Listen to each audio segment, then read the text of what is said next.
Salveo, cher auditoire. Aujourd'hui, je pars en pèlerinage à Saint-Orther avec frère Francis. Je vais vous faire découvrir ce lieu chargé d'histoire et de spiritualité. Nous allons également parler du personnage de Saint-Orther au parcours fascinant et gravé à jamais dans la roche avec laquelle on façonne les légendes. D'après une ancienne tradition, Saint-Orther issu de la noblesse gallo-romaine, né en 482 au désert, dans la Manche, où se trouve aujourd'hui la chapelle Saint-Orther. Dès son jeune âge, il se consacre à la pénitence en pratiquant des jeûnes prolongés, en s'habillant modestement et en manifestant une grande charité envers les pauvres. À l'âge de 12 ans, il quitte sa famille pour devenir moine dans une abbaye près de Beaumesnil, où il fait preuve d'une dévotion et d'une discipline exemplaire, devenant rapidement un modèle de vertu, selon les moines de la Périne, en 1707. Guidé par une étoile invisible, il quitte les voies du monde, à l'âge de 12 ans, abandonnant le confort de sa noble lignée pour embraser la voie étroite du monachisme, au sein de l'abbaye près de Beaumesnil. Baigné de prières et d'encens, il s'immerge dans un long apprentissage où la sagesse des anciens moines sculpte son esprit et la discipline forgent son être. En cette enclave de sérénité, le temps se dilate, tandis qu'il s'abreuve à la source intarissable de la connaissance divine, s'instruisant dans les mystères de la foi et s'adonnant sans relâche à la pénitence, comme un humble roseau pliant sous le souffle du Créateur. Aux yeux des moines de la Périne, en ce lointain 1707, il émerge tel un phare de vertu, illuminant les ténèbres de son époque par sa pureté et sa dévotion sans égale. Dans une grotte sombre, qui devient son sanctuaire, près de son monastère. Là, enveloppé par les ténèbres et le silence, il affronte à maintes reprises les assauts du diable, qui tente de corrompre son âme. Mais tel un guerrier de lumière, armé de la prière et du jeûne, il triomphe des ténèbres qui assaillent son esprit, repoussant les ombres avec la puissance de la foi. Chaque souffle du vent dans les profondeurs de la grotte devienne une sorte d'hymne à la victoire. À travers ces épreuves, Saint-Orther devient un symbole vivant de la force spirituelle, un roc inébranlable au cœur des tempêtes de l'âme, et dans la clarté éclatante de sa dévotion, il témoigne de sa puissance transcendante, par la prière et le jeûne, comme un rempart sacré contre les assauts du malin. Dès les premiers pas de son ministère, il prodigue des bénédictions avec une tendresse infinie, rétablissant la jeunesse et la santé à une jeune fille souffrante au niveau des genoux, puis chassant la lèpre d'une autre âme en détresse. Sa renommée, tel un feu sacré, se propage à la vitesse de l'éclair, attisé par la multitude de merveilles qui fleurissent sur son passage. Il révèle les secrets cachés des eaux miraculeuses, où les affligés de douleurs rhumatismales et de paralysie trouvent un baume céleste pour leurs maux.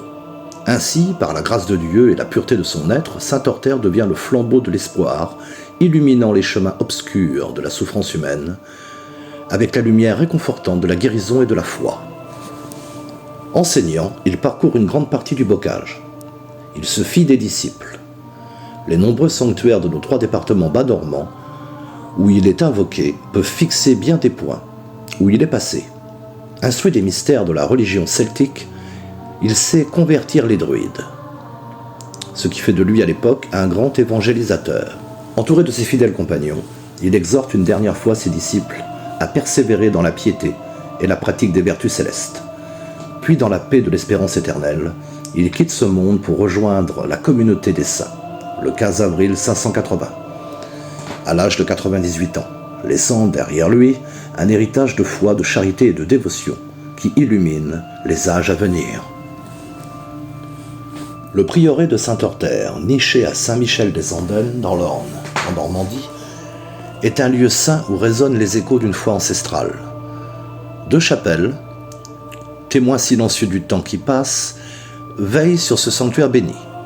L'une est consacrée à Saint-Orther, tandis que l'autre honore conjointement Saint-Orther et cintre de Gondes, abrité dans les murs d'une ancienne grange, où l'humilité se mêle à la dévotion. Au cœur de ce lieu de prière s'entrelace un rituel sacré de guérison, tissant des liens étroits entre les âmes en quête de soulagement et de bénédiction céleste. Le pèlerinage du Béziers, empreinte de spiritualité et de dévotion, attire les fidèles en quête de réconfort et d'espoir, confiant leur destin entre les mains divines. Ces pratiques sacrées, porteuses de traditions millénaires, sont plus qu'un simple héritage du passé. Elles incarnent la quintessence de la foi et de la piété, transcendant les frontières du temps pour guider les âmes sur le chemin de la grâce divine. Leur importance culturelle et spirituelle est si profonde qu'elles ont été inscrites à juste titre à l'inventaire du patrimoine culturel immatériel de France, témoignant ainsi de leur valeur inestimable pour les générations présentes et futures. Ici a lieu le rituel des cailloux guérisseurs.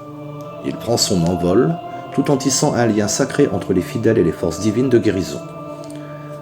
Dans un geste empreint de foi et d'espoir, les pèlerins déposent une ou plusieurs pierres, offrandes modestes, chargées de supplications silencieuses, dans les enceintes de la chapelle ou suspendues aux branches des arbres des alentours. Chaque pierre, symbole de la charge que porte le malade, est choisie avec soin, sa taille grandissante témoignant de l'ampleur de la souffrance qui pèse sur l'âme et le corps. Dans le silence vibrant de la prière, les cœurs s'ouvrent au miracle, confiants en la puissance bienveillante qui veille sur eux. Et puis un jour, comme un signe céleste, la pierre tombe d'elle-même, libérant le malade de ses chaînes, révélant la lumière de la guérison. C'est alors que l'allégresse inonde les cœurs, que les larmes de gratitude se mêlent au murmure de louange, car dans ces humbles cailloux gît la promesse d'un miracle accompli. Témoignage éclatant de la grâce divine qui agit dans les mystères de la foi. Ainsi, entre le ciel et la terre, le rituel des cailloux guérisseurs unit les âmes dans un élan de confiance et d'espérance, offrant aux fidèles le réconfort et la certitude que même dans les moments les plus sombres, la lumière de la guérison peut briller avec éclat. Je vous dis à très bientôt pour une nouvelle vidéo. Je reste encore quelque temps dans la région et je serai ravi de vous parler de la légendaire forêt d'Andenne, qui entoure le prieuré de Saint-Orther, où la lumière divine se mêle aux ténèbres les plus profondes. Dans cet écrin mystique, les légendes résonnent encore aujourd'hui, portant en elles le souffle des temps anciens et le mystère atemporel.